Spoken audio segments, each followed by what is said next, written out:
പാർലമെന്റിൽ പാസ്സായെന്ന് പറഞ്ഞു. ഇതുമായിട്ട് യാതൊരു ബന്ധവുമില്ലേ? ഞങ്ങൾ എന്തുകൊണ്ടാണ് അതിനെ എതിർത്തത്?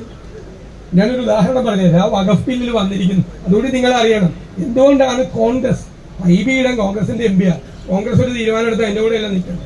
വി ഡി സതീശൻ കോൺഗ്രസിന്റെ MLA അല്ലെ? കോൺഗ്രസ് ഒരു തീരുമാനം എടുത്ത കോൺഗ്രസ് എന്തുകൊണ്ടാണ് തീരുമാനം എടുത്തത്? ആ ബില്ലിനെതിരായിട്ട് തീരുമാനം ചെയ്യുന്നതിന് ഞാൻ സംതൃപ്തനല്ല, ഞങ്ങൾ ആരും സംതൃപ്തനല്ല. ഇപ്പൊ ചെയ്യുന്നത് ഇത് വലിച്ചു നീട്ടിക്കൊണ്ടുപോകാൻ നോക്കുകയാണ്. വലിച്ചു നീട്ടിക്കൊണ്ടുപോകാൻ എന്തിനാ? ഈ എഴുതി വെച്ചിരിക്കുന്നതിന് വിരുദ്ധമായ കാര്യങ്ങൾ നടക്കാൻ സംഘർഷം ഉണ്ടാകണം. കുറെ പേര് ഇറങ്ങിയിരിക്കുകയാണ്, കുറെ പേര് റോട്ടിൽ ഇറങ്ങിയിരിക്കുകയാണ്. ഇതെന്താണ്, മറ്റെന്താണ്, മറ്റേ സമുദായം ശരിയാണ്, ഈ സമുദായം ശരിയാണ്. ഇത് രണ്ട് സമുദായങ്ങൾ തമ്മിലുള്ള തർക്കമല്ല, രണ്ട് സമുദായങ്ങൾ. ഇനി ഞാൻ അന്ന് വന്നപ്പോൾ ഒരു കാര്യം കൂടി പറഞ്ഞു നിങ്ങളോട്.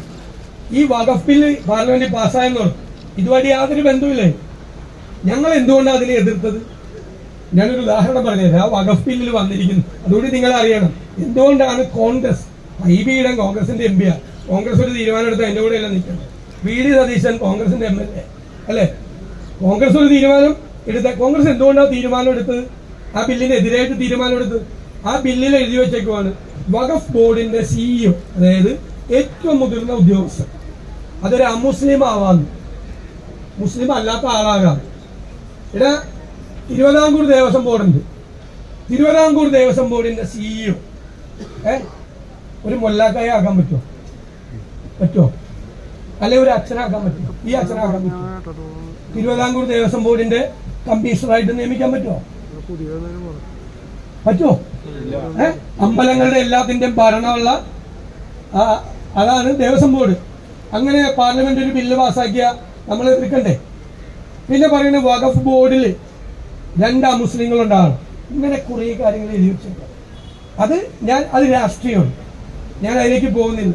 അത് അവിടെ ഇരിക്കുന്ന ആളുകളുടെ ചില സമീപനങ്ങളാണ്. അതങ്ങനെ പാസ്സാക്കിയാൽ ഉടനെ പുറകെ വരാൻ പോണ എന്താ? ചർച്ച് ബില്ലാണ് വരാൻ പോകുന്നത്.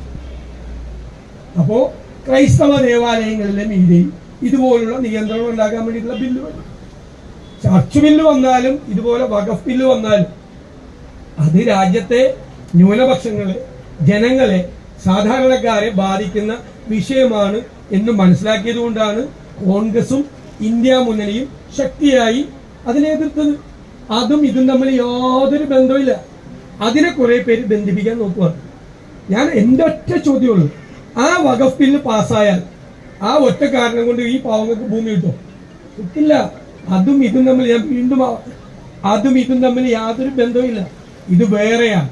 ഇത് വഖഫ് ഭൂമിയല്ല, ഇത് ഗിഫ്റ്റായിട്ട് അവർക്ക് കിട്ടിയ ഭൂമിയാണ്. ഫറൂഖ് കോളേജ് സമ്മാനമായിട്ട് കിട്ടിയ ഭൂമി. അതിനൊരു കാശും മേടിച്ചു, നിങ്ങളുടെ നിന്ന് കാശും മേടിച്ചു, അതോടുകൂടി തീർന്നു. അതുകൊണ്ട് ഇപ്പൊ കമ്മീഷനൊക്കെ കൊള്ളാം, കമ്മീഷൻ വരട്ടെ, കമ്മീഷന്റെ റിപ്പോർട്ട് വരട്ടെ, ഗവൺമെന്റാണ്. ഇത് മുകളിലിരിക്കുന്നവർക്ക് വേറെ ഉദ്ദേശമുണ്ട്, ഭിന്നിപ്പുണ്ടാക്കാൻ. സർക്കാർ അതിന് കൂട്ടുനിൽക്കരുത്. ഞാൻ മുഖ്യമന്ത്രിക്ക് കത്തെഴുതി എത്രയോ ദിവസങ്ങൾക്ക് മുമ്പ് സർവകക്ഷി യോഗം വിളിച്ചു.